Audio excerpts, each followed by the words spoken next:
F12. We need to talk about what types of argument are not allowable. Improper argument, lies, and fallacies. A lie comes to us from the Old English.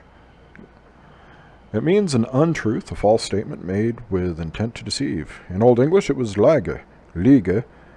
A lie or falsehood comes to us from Proto-Germanic, the lügets, Old Norse, lüge, and the Danish, logen.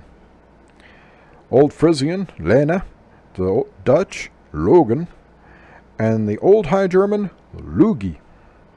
Also from German, lüge. From the Gothic, leugen, meaning a lie. From the root of lie. To give the lie, to accuse directly of lying, is attested all the way back to the 1590s. That means the first time we can prove that it was in the English language was 430 years ago. That's a seriously old word. Lie detector first recorded in 1909, long before the device was invented. You now know more about the word lie than you ever wanted to know. Now, definition of a lie, we know what a lie is. It's a false statement made with intent to deceive, a deliberate intent to deceive. It is an intentional untruth, a falsehood. It can also be something intended or serving to convey a false impression or an imposture. It can also be an inaccurate or false statement or a falsehood. But what we're going to deal with for the purposes of our arguments is that it is a statement made to deceive. There are many types of lies, and we're going to go over them. First is the bad faith lie. This is when you lie to yourself. It's failing to acknowledge your personal truths. If you know, for instance, that you're not very good at mathematics, but you tell yourself, I don't need help, I can do this by myself, I don't need a calculator, don't need a tutor, you're not saying that to someone else, you're just saying it to yourself. That is the bad faith lie. This also applies to that pair of jeans that fit last summer, and you've been telling everybody that the washer must have shrunk them. Couldn't possibly be that you put on 5 pounds. That too is a bad faith lie. Then we have the barefaced, bald-faced, or bold-faced lie. This is a lie which is obvious to anyone hearing it. Now it's called barefaced or bald-faced for the same reason.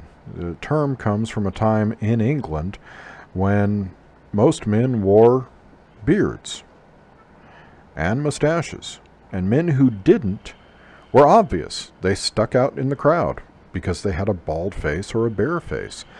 That was just as obvious visually as this lie is when people hear it. Now, by the time it makes it across the Atlantic, we've changed the word bald-faced to bold-faced. Why? Because we changed the way we pronounce it. That's why. However, it still kind of works because bold in font is the thicker, darker one that is more obvious to read than the regular one. So, being that it's more obvious, it still works as bold-faced. Next we get to the big lie. A big lie is one which is so colossal, nobody hearing it would believe that anyone could twist the truth that far.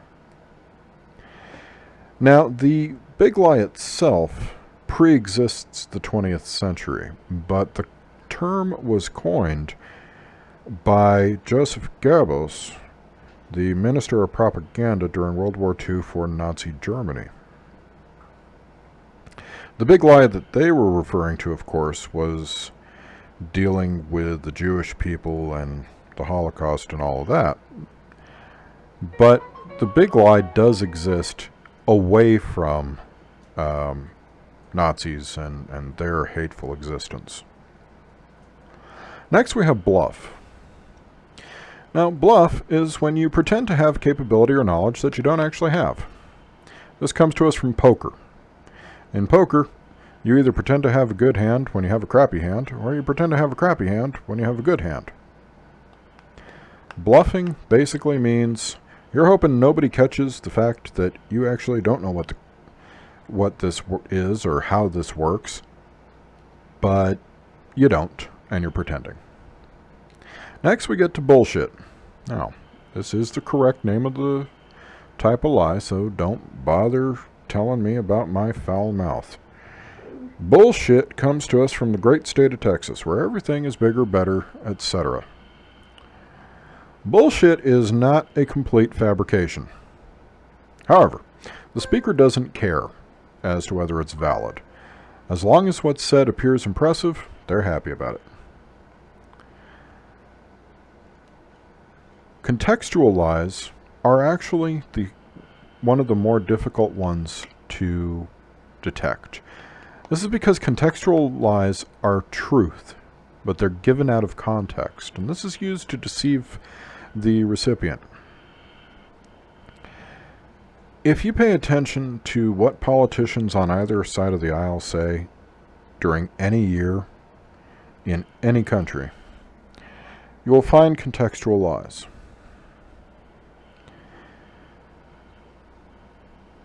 Contextual lies are very difficult for many people to find. And that's because there is that little grain of truth. Somebody once said that the best lies have a little bit of truth. And that's what the contextual lie does. It does use truth, but it uses it in such a way so that it's no longer true. Cover-ups are used by governments or corporations.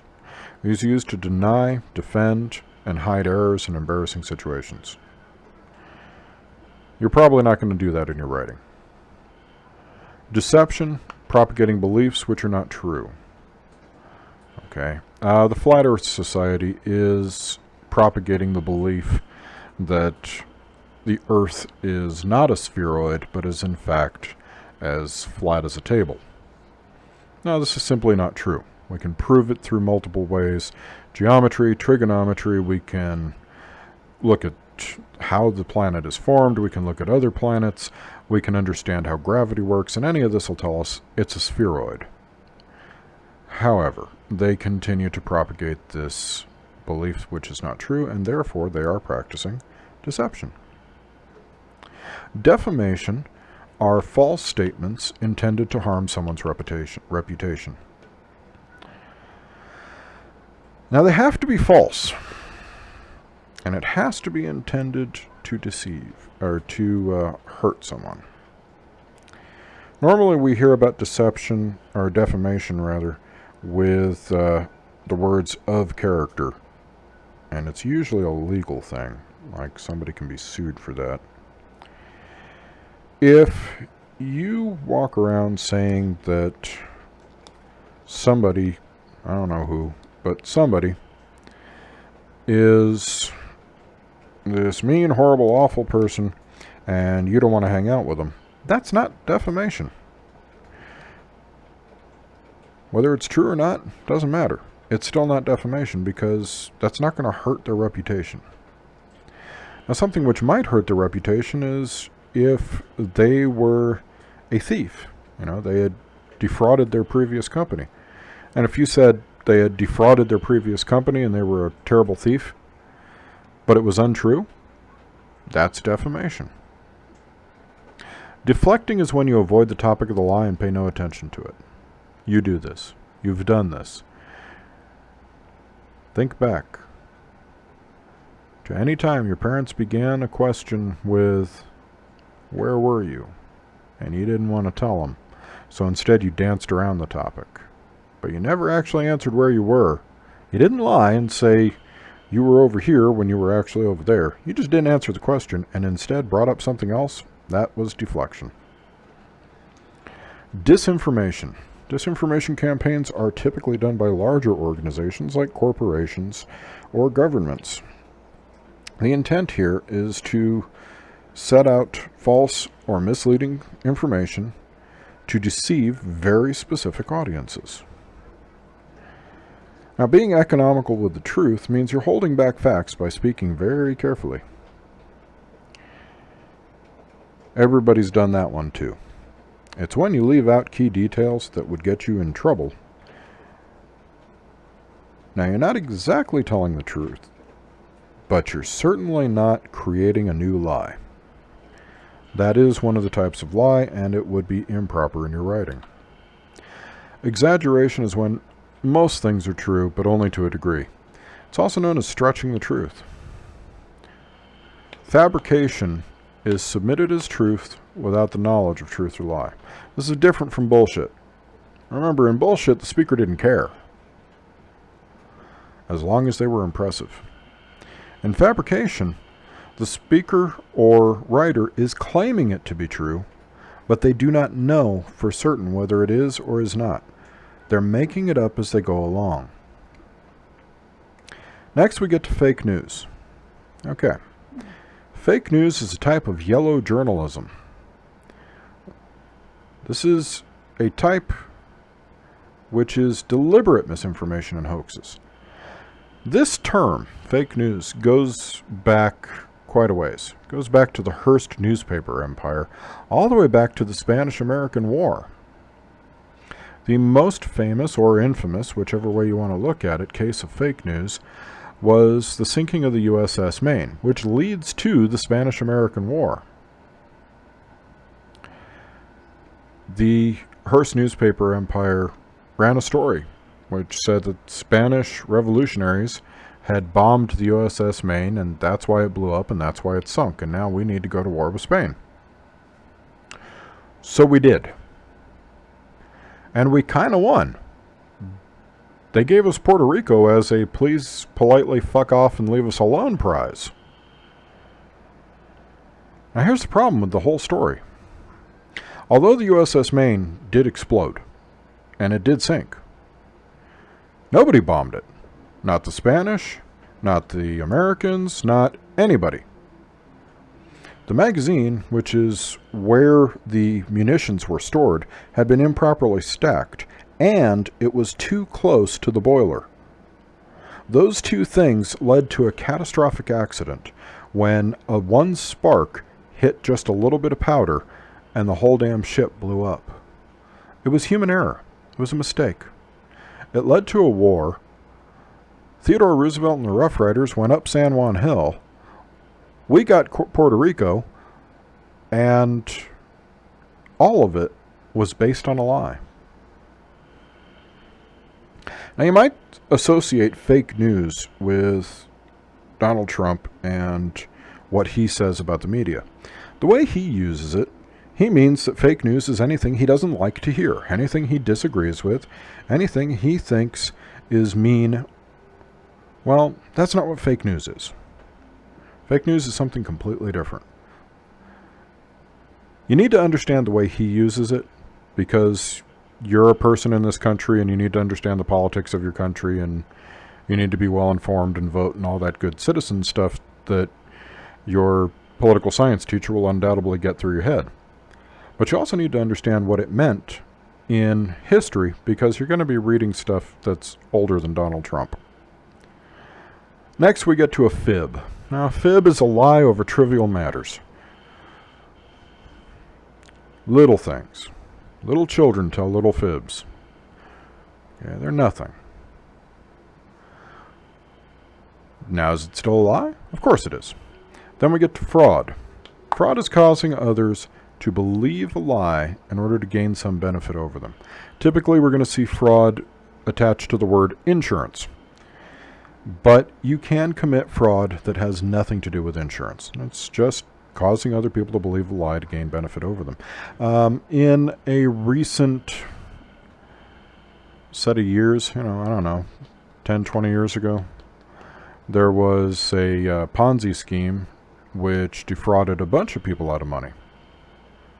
You see, gaining that benefit over them is almost always going to be a financial benefit, but it could be power. But there's always some gain made. Not to the defrauded, of course. They're the ones losing. Half-truths are deceptive statements that include some truth. The intent here is to deceive. Again, the best lies include a little truth. Then we come to the honest lie. The honest lie is where there is no intent to deceive. You're just passing on bad information in good faith. This happens. You should really not be pissed off at the person who gives you the honest lie. If your mother, your father, your brother, your sister, your boyfriend, your girlfriend, your whoever tells you, hey, it's supposed to rain today, take an umbrella with you, and it's clear and hot all day, and you get mad because you've been carrying an umbrella around like a dummy, and they tell you, look, I was watching Channel 9 News, and they said it was going to rain today. I was just trying to help you out. Well, they didn't lie to you. They didn't make it up. They weren't trying to deceive you. They didn't know that the information was bad. Channel 9 was wrong. Be mad at Channel 9. You have the jocose lie. This is something meant in jest. It's teasing. It's irony. It's a tall tale. It's a joke. That's all it is. Okay? The lie to children is a simplified explanation of any complex material. We call it the lie to children because we do it to children all the time. We also do it to adults.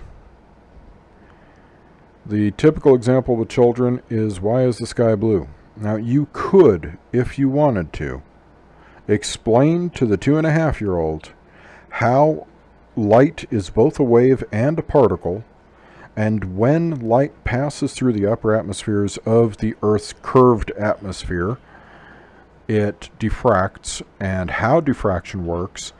Or you could say, because God likes blue.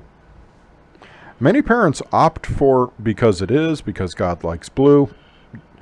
I think my favorite answer was God loves the infantry. There's all kinds of reasons.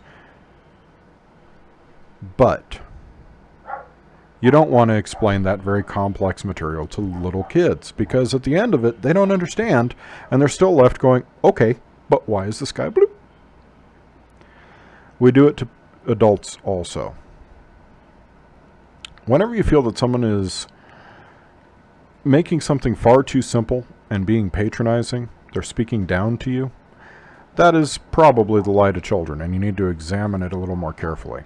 If what they're saying is actually true, then it still counts as patronizing. And for the purposes of writing, it is the lie to children. Now, lying by commission is when you add stuff in. This is lying by omission. This is when important facts are intentionally left out to misrepresent the truth. When you're lying in trade, you're giving false facts about a product to increase your sales. Memory holes are mechanisms for disposal of implicating documents. This one comes to us courtesy of the Cold War from the 20th century. Spies would use memory holes, literal holes, often hollowed out dead trees. And you take your documents, you throw them in the hole, and you keep running. Eventually, someone will find them, but by then you're long gone. These days, corporations don't use a literal hole to throw things down. Instead, they press delete, or they use a shredder, but it's still a memory hole. We get to minimization, the opposite of exaggeration. Remember that exaggeration was making a mountain out of a molehill? Well, this is making a molehill out of a mountain. The intent here is to deceive you by making something seem trivial and even silly. When they say it wasn't that bad, and it seemed that bad, that's minimization. Misleading is when no outright lie is spoken, but the intention is to direct someone in the completely wrong way. Noble lies. A noble lie can only be performed by a government. Only. Because the noble lie keeps the peace. Normally, civil unrest would happen if the noble lie had not been spoken. So that means if the noble lie is ever discovered, it can result in civil unrest. In other words, a rebellion. It keeps the peace. Only a government can tell a noble lie. We have pathological lies. Now, these are habitual lies. Often the speaker is unaware of lying. Pathological liars are actually diagnosable by the Diagnostic and Statistical Manual of the American psychological association. These people don't know they're lying. They're not lying to gain something from you. They're not lying because it's fun. And often, their lies don't even help them. Sometimes their lies hurt them. Now, should you trust a pathological liar? No. If they say the sky is blue, you better check. But should you feel sorry for them? Probably. Just, keep your hand on your wallet. Then we have the polite lie. This is told to keep up social politeness standards. Now, both of you usually know it's a lie. A great example of this is your friend just got over being sick. They look like death warmed over. Your instinct when you see them is to go, ugh.